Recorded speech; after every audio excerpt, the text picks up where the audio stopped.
मध्य मुंबईच्या उमेदवार वर्षा गायकवाड आपल्या सोबत आहेत. ताई, आपण या ठिकाणी फिरत आहात, अत्यंत चिंचोळ्या गल्ल्यांमधनं आपण या ठिकाणी मतदारांपर्यंत पोहोचण्याचा प्रयत्न करत आहात. काय वाटतंय, कसा प्रतिसाद लोकांचा मिळतोय? आज सकाळी 7 वाजल्यापासून मी पार्ल्यामध्ये आहे आणि माझ्याबरोबर आमचे सहकारी सुद्धा आहेत. मला धन्यवाद नाईक साहेबांचे म्हणायला पाहिजे, इथे बाळाभाऊ पण आहेत आणि इतरही आमचे सगळे सहकारी आणि वरुण भाऊंचे सुद्धा धन्यवाद म्हणायला पाहिजे सगळे सैनिकांचे, की ते सुद्धा 7 वाजता आले. आम्ही 3 जे आहेत त्या गार्डनमध्ये गेलो. तिथे लोकांना जाऊन मॉर्निंग वॉक करत असल्या लोकांना आम्ही विनंती केली की महाविकास आघाडीला आपण मतदान करावं, इंडिया अलायन्सला आपण मतदान करावं. मग आम्ही जे आहे ते मठामध्ये गेलो. मठानंतर आम्ही त्या ठिकाणी आपल्याला माहिती आहे की पालेश्वरांचं जाऊन दर्शन घेतलं आणि त्याच्यानंतर आम्ही पुढे जे आहे ते 2 कट्टे आहेत त्या कट्ट्यामध्ये जाऊन बसलो. जाऊन राधाकृष्ण हॉटेलमध्ये गेलो. तिथल्या लोकांशी आम्ही संवाद केला, हितगुज केला आणि मला पूर्ण बघितल्यानंतर आता फनलची एक मिटिंग झाली आणि त्याच्यानंतर आता मी या ठिकाणी आलेले. दुर्दैवी घटना झालेली आहे कमरेजींची, आमचे दुःखद निधन, त्याच्यासाठी श्रद्धांजली अर्पण करण्यासाठी मी या ठिकाणी आले.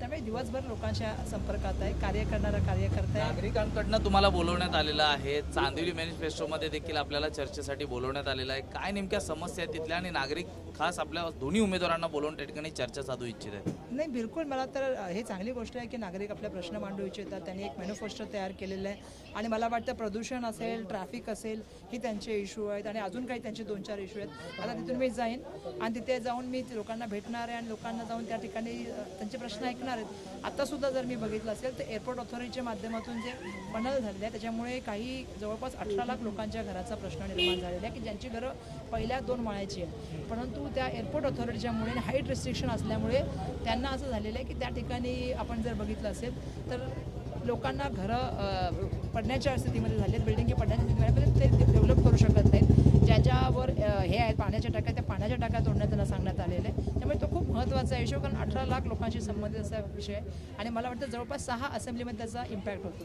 त्यामुळे विविध प्रश्न लोकांच्या माध्यमातून जे सांगण्यात आले, येणाऱ्या काळामध्ये त्याच्यामध्ये काम करीन.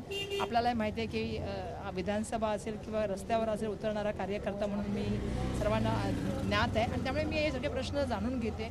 या प्रश्नावरती सोल्युशन काढण्यासाठी सुद्धा काही मार्ग आहे ते सुद्धा मी जाणून घेते आणि येणाऱ्या काळामध्ये यांच्या संदर्भामध्ये उचित कारवाईसाठी त्याचा पाठपुरावा करण्याचा सुद्धा मी प्रयत्न करते. एक प्रश्न महत्त्वाचा आहे की आपण एकीकडे संविधान वाचवण्यासाठी निघालेला आहात, आपण वेळोवेळी आपल्या भाषणातून बोलत आहात, मात्र दुसरीकडे आपल्या विरोधातले उमेदवार उज्ज्वल निकम आहेत. हे देखील या संविधानाच्या मदतीने कोर्टाची लढाई ही आत्तापर्यंत लढत आलेली आहे. त्यांच्या बाबतीत देखील नागरिकांमध्ये सॉफ्ट कॉर्नर पाहायला मिळतो की त्यांनी अनेक प्रकरणं ही हाताळलेली आहेत. या एकूणच संपूर्ण प्रकरणामध्ये कशा पद्धतीने आपण आपल्या मतदारांना आपल्याकडे इच्छुक?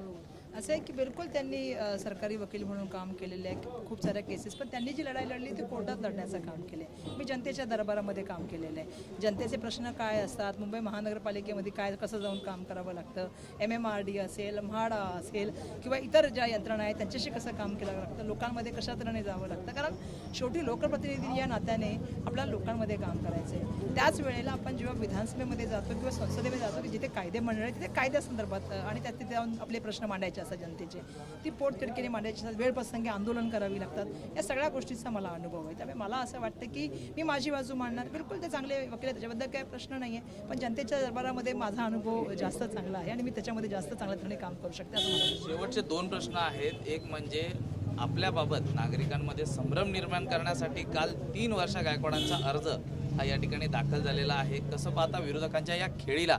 नुसतं आपल्याकडेच नाही तर अरविंद सावंत आहेत, संजय दिना पाटील आहेत, तर अनंत गीते यांच्याकडे देखील अशा पद्धतीची एक चर्चा ही रंगू लागलेली आहे. हा विचार करा ना तुम्ही की बरोबर महाविकास आघाडीच्याच उमेदवारांच्या समोर कशी कॅन्डिडेटची नावं आली. तर तुम्ही सांगताय की माझ्यासमोर नाव आलं, संजय दिना पाटील साहेबांसमोर नाव आलं, अरविंद सावंत साहेबांसमोर आणि आमच्यासमोरच कशी नावं आली. याचं कारणच असं आहे की भाजपाच्या पायाखालची जी वाळू आहे ती पूर्णपणे सरकण्यात आलेली. ते प्रभावाने त्यांना माहिती आहे की पराभव हा त्यांचा अटळ आहे आणि म्हणून पराभवच्या दृष्टिकोनातून त्यांची पावलं चाललेली आहेत. पण जनता सुज्ञाने, जनताला माहिती आहे की वर्षा एकनाथ गायकवाड हे माझं नाव आहे, महाविकास आघाडीचे मी उमेदवार आहे, काँग्रेस पार्टीचे अधिकृत उमेदवार आहे, हाताचा पंजा हे माझं निशाण आहे.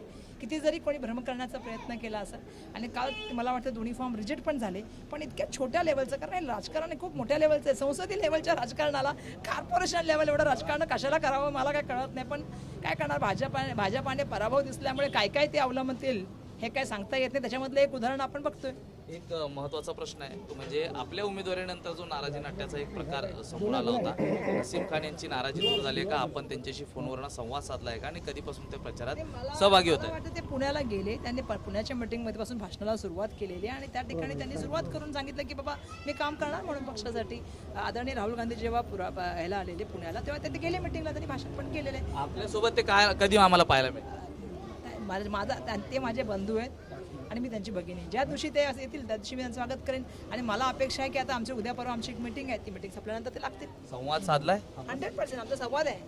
विसंवाद असण्याचं कारण काय? कारण शेवटी आम्ही एकमेकांच्या बरोबर सातत्याने काम केलेलं आहे. माझ्या वडिलांपासून त्यांचे संबंध आहेत आणि आमचं घरगुती नातं आहे. बघा, हे एक गोष्ट आहे की घरगुती नातं पण खूप महत्त्वाचं असतं आणि मला असं वाटतं की जेव्हा बहीण मैदानात असते तेव्हा भाऊ तिच्या स्वारूसाठी उतरतोच. आज माझे भाऊ माझ्यासाठी उतरत नाही आहेत का? धन्यवाद ताई आमच्याशी बातचीत केल्याबद्दल. अनुप्रस्तोगीसह मी सूरज सावंत, एबीपी माझा, मुंबई. एबीपी माझा, उघडा डोळे बघा नीट.